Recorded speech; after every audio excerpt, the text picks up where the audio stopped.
I'm Marissa Semke in for Brian Lilly. Supporting terrorism in the name of peace. That's the topic of tonight's Byline. Now, over the weekend, I attended a so-called peace rally in Toronto. You might have seen it covered on other networks. You know the drill. Angry shouting and chanting and maybe a couple sound bites from a slick organizer. And that's usually it.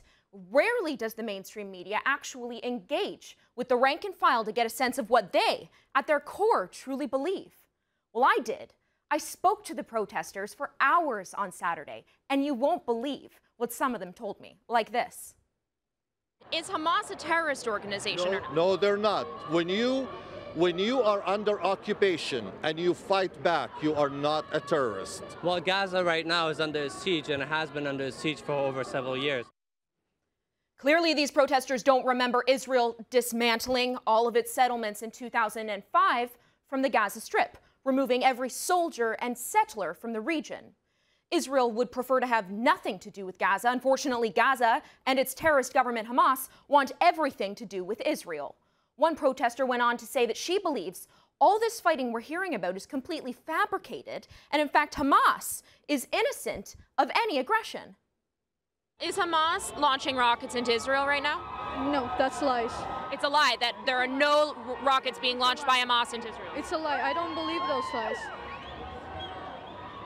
No rockets have been launched from Gaza into Israel. If Israel did, maybe Israel did 10 bombs, 10 rockets, but Palestine, Hamas, maybe one.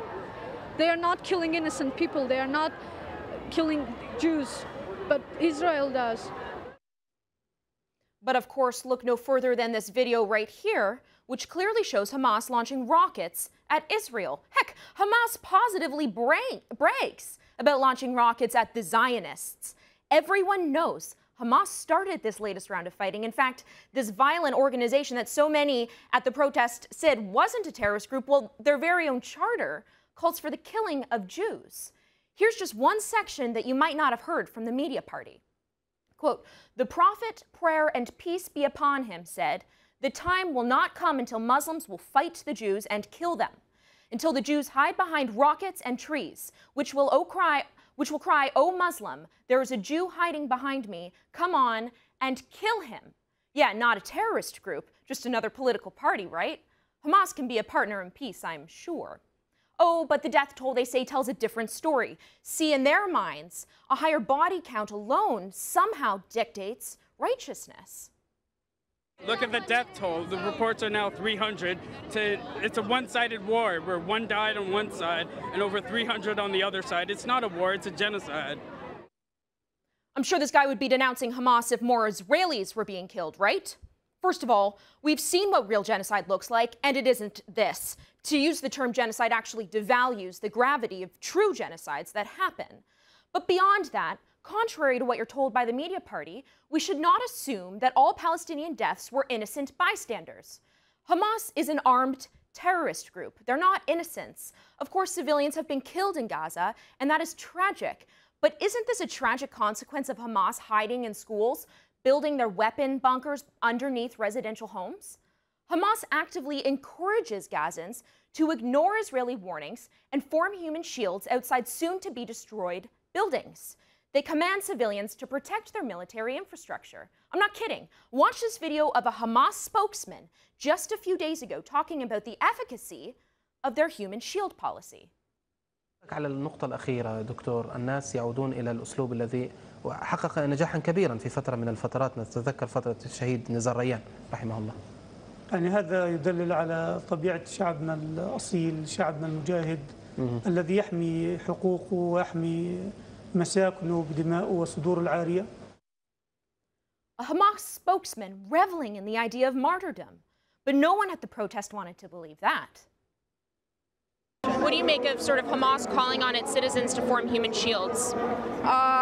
I don't think that's the case here. I really don't think so. Do you think Israel's targeting children? Yes, I think so. Well, I mean, they want them, like, dead. There's, like, absolutely no doubt about that. Hamas has zero concern for human life, be they Palestinian or Israeli rather. This is a group that has used children as suicide bombers in the past. I'd suggest Hamas is actually happy to see the civilian body count in Gaza grow. It helps their propaganda war. Don't forget, Hamas rejected the Egyptian-brokered ceasefire agreement from last week, which Israel supported. But those at the protest conveniently ignore that fact, like this guy. I definitely 100% support Hamas for not accepting that ceasefire. We do not want a ceasefire where 2 years later they can come back and bombard us again. So don't believe that these people are actually calling for peace. And now for one of my favorites. They are killing innocent people and no one is taking their side. I'm so shameful to be called a Canadian and be in Canada. Yes, that's right. She's ashamed to be Canadian. Unbelievable. Friends, this is Pierre Trudeau's multiculturalism at its very worst. Let's see that again. I'm so shameful to be called a Canadian and be in Canada. Canada affords you all of these privileges going to a peaceful protest where you don't have to worry about being attacked, where you can wear what you want and say what you want. So if you're so ashamed to be Canadian, feel free to leave.